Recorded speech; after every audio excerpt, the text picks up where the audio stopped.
Hello, Youth 2015. It is so good to be with you tonight, but I'm not there. I'm here, but I tried to be there, but somehow the plane broke. So I'm in Tip City, but I am with you in spirit and soul. Hey, you've asked a few questions. Here's just a couple. Cats or dogs? I don't like cats. Dogs will be in heaven, but not cats. What team do you root for? Well, I like the Cincinnati Reds. Baseball is my favorite sport, and then the Cincinnati Bengals. I grew up in Cincinnati, so those are my two favorite teams. Hey, I want to ask you a question. When I was your age, here's a question people always ask me. What do you want to be when you grow up? Well, yesterday, here in Dayton, Ohio, we asked a few teens that very question. Here's what they said.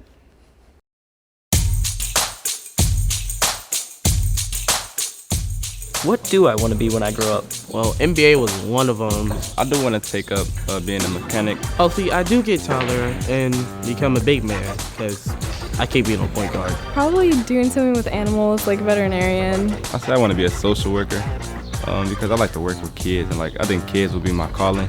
I'll probably be in a Hall of Fame soon if I ever make it there. When I grow up, I think I want to be an engineer. I want to be a lawyer. I'm really persistent in my work, and I can get out of arguments a lot. But just in case if I don't go, I like to have options. Like my second chance would probably be going into police work. I don't know. I've always loved animals, and I volunteer at an animal shelter, and it's really cool. I start to get mad at when you see black kids get killed over anything with white cops and stuff, so I want to be a difference maker. Making places more safer for tsunami victims. Maybe becoming a biomedical engineer, designing hip replacements, stuff like that. I think it's just in my blood. Here's the most important question anyone will ever ask you. What are you going to do with your life? What are you going to give it to? What are you going to invest it in? You know, your life is God's gift to you. But what you do with your life is your gift back to God. You know, all of us have been created with a purpose. The same God that created the universe, the cosmos, wove you into your mother's womb. I mean, here's some of the verses that I continually remind myself in the Bible. It says this in the Psalms. God, you created my inmost being. You knit me together in my mother's womb. I praise you because I'm fearfully and wonderfully made. You know, sometimes we may not feel that way. I struggled as a teen with esteem, but one of the greatest discoveries you can make is God has made you special. God has made you unique. Jeremiah says this in the book of Jeremiah. For I know the plans I have for you, says the Lord. Plans to prosper you and not to harm you. Plans to give you a hope and a future.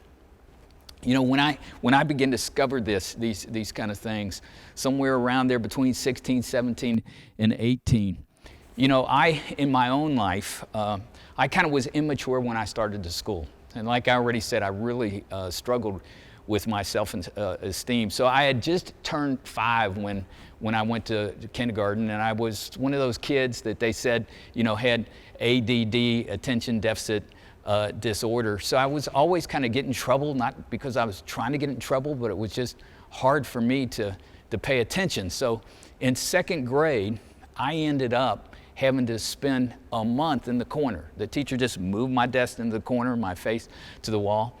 And then even what was most embarrassing, we had this kind of old school, kind of older school teacher who was a lunchroom monitor. And one time I raised my hands that I had to go to the restroom during lunch. And she says, no, young man, you need to be disciplined. You need to wait till recess.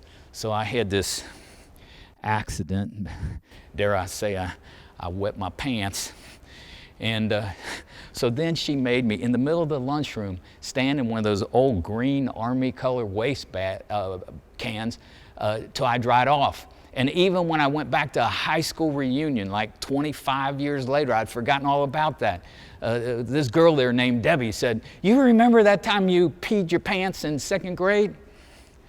All the time, growing up through school, I struggled with self-esteem. And even when I got into 5th grade, I thought I would try out for the 5th grade band. That's around where I grew up. Kids started playing an instrument in the 5th grade band. So the band director, Mr. Jim, we had to go in and try out. And he'd play some notes on a piano and ask, what we heard or if he repeated the same thing or not. And somehow I flunked the test. So I wasn't even allowed in the 5th grade band. He said, I didn't have the skill to be in the 5th grade band. Well, have you ever heard a 5th grade band? Who has the skill to be in a 5th grade band? So I was never good at sports or athletics, and this idea that we are fearfully and wonderfully made, how can that be? So I struggled with grades. Well, by the time I'd gotten into high school, we had formed this little rock and roll band, and we would play at high school dances. We started when we were junior high and into senior high, and so I thought, this is what I want to do with my life. I want to make it in rock and roll. So I wasn't even paying attention to my school grades. By the time I got to my junior year in high school, I finished the year with 4 F's and a D-. I always said I was a minus away from perfection. And we were 2 weeks away from getting a big break to play with a band at that time that was famous. We were going to open for them at Cincinnati Gardens. The name of the band was Steppenwolf. And 2 weeks before that appearance was supposed to occur, 2 of our guys got caught with drugs, and then we had to meet with probation officers. And so that dream was just totally broken. So at this point, I was feeling pretty hopeless. I was failing in school. I didn't have any other options. The music had come to its end. What was I going to do? Well, I began reading the New Testament, and I really believe this was because of the Spirit of God. When I was in 3rd grade, in my church, they gave us a Bible. And I just kind of put that Bible on my nightstand and tucked it away, and had never really read it. And something within me, that's the Spirit of God, began to have me start reading at Matthew, Mark, Luke, and John. That's where you need to begin. If you start in the Old Testament, if I would have started at Genesis or Leviticus, man, I would have died in my spirit. But there was something in me that began to be attracted to this person of Jesus.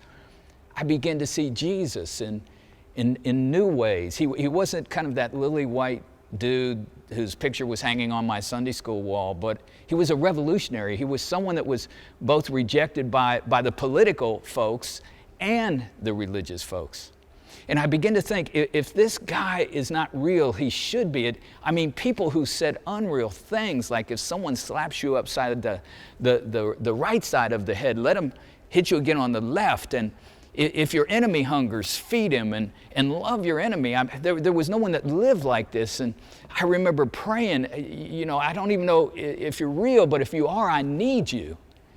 And when you take one step towards God, God will take 2 steps towards you. And I began to experience this call in my life. And it was strange because it was the last thing in the world that I would have ever chosen for myself, but it was this call, like I was to go into professional ministry and be a pastor.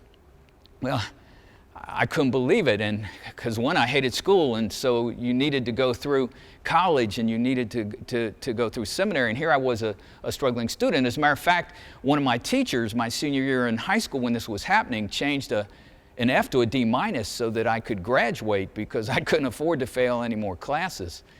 Well, I got into the University of Cincinnati, and I had this new kind of strength and motivation within myself, and I studied and I worked, and amazingly I graduated magna cum laude at the University of Cincinnati, and I went on to seminary, and I began to see how God could use me, how God can use us, any one of us, regardless of where you come from, that God could use us to be part of God's solution in the world and not just part of the problem. I came to this little church called Ginghamsburg that was kind of out in the middle of nowhere with under 100 people and only a $27,000 a year annual budget, and God could use me in this tiny place, let me show you what God has done, what Ginghamsburg has done through an ordinary person that finished their junior year in high school with 4 F's and a D-.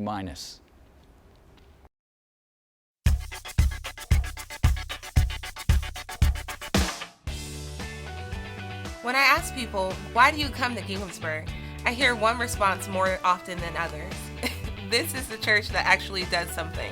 We have a main location in Tip City, but Ginghamsburg is everywhere. Just a mile down the road from our main campus is the original building.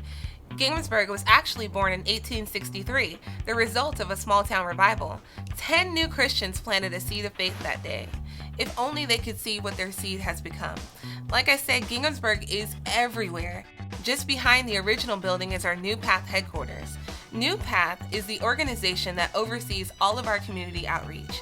They run stuff like food pantries, gently used clothing stores, donated furniture distribution, and the gifting of donated vehicles.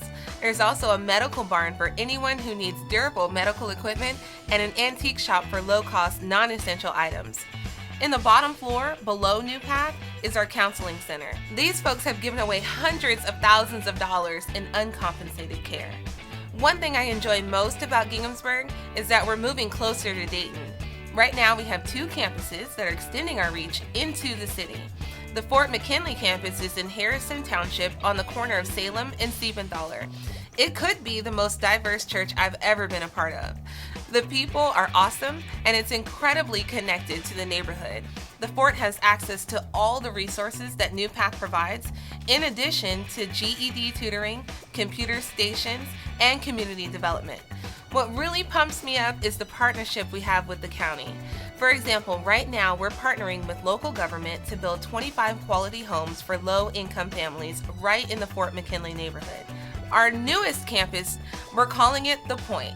And we've given that neighborhood the same promise we gave Fort McKinley, that we will be a church that they can be proud of. So where does that put us?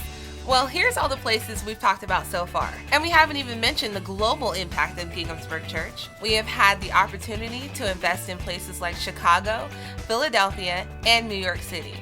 Our people have responded to every nearby natural disaster and have sent over 70 teams to the Gulf since Hurricane Katrina made landfall. Every year, our own people lead teams to places like Ghana, Haiti, Jamaica, and Costa Rica. Most jaw-dropping to me has been our missional investment in the country of Sudan. Every Christmas, we give as much money as we can to provide education, food, and clean water. Now we have the amazing opportunity to plant our first church in South Sudan. I love that we're not just planning church activities. Actually, being the church in the world is quite the adventure. Although it's really less about what we do and everything about who we are. So who are we? We are radical disciples of Jesus Christ, and we're out to transform the world. Now you just saw a little bit of what we've done in a place called Sudan. If you've not heard of Darfur, part of Sudan, it's where the first genocide of the 21st century took place, where the government was murdering innocent people.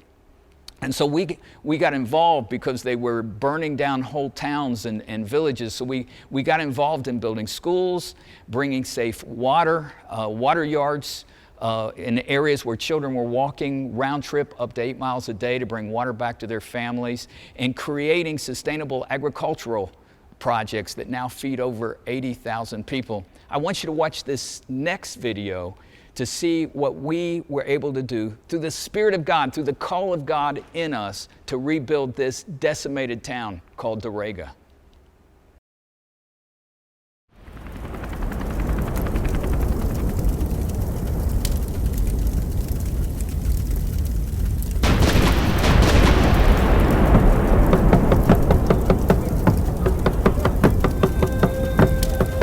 These are people who are in need.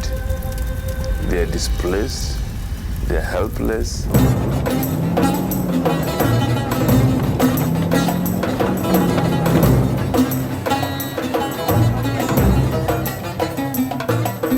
Wherever they are without water, in a location, people migrate.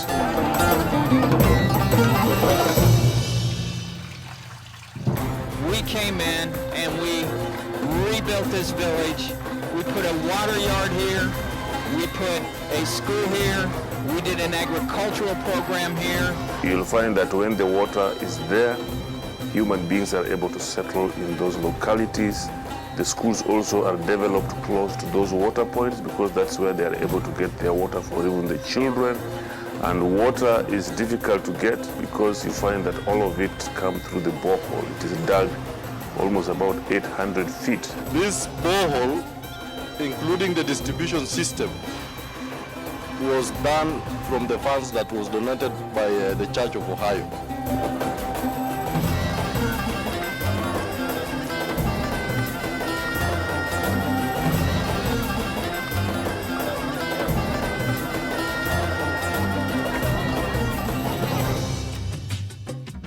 See, folks, I believe God is going to do something so big in the Sudan that there is going to be a source of revival coming out of this place. And it may be in 100 years or 200 years or 300 years, but we're only sowing the seeds right now. This is my favorite group. These are our kindergarten kids here in Dorega, or Ohio Town as the people refer to it.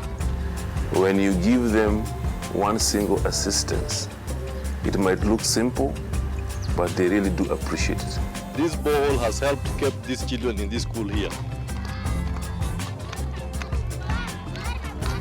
The Bible says that do unto your neighbor as much as you would like to do it unto yourself, and you shall have done it unto me. That's what Jesus said.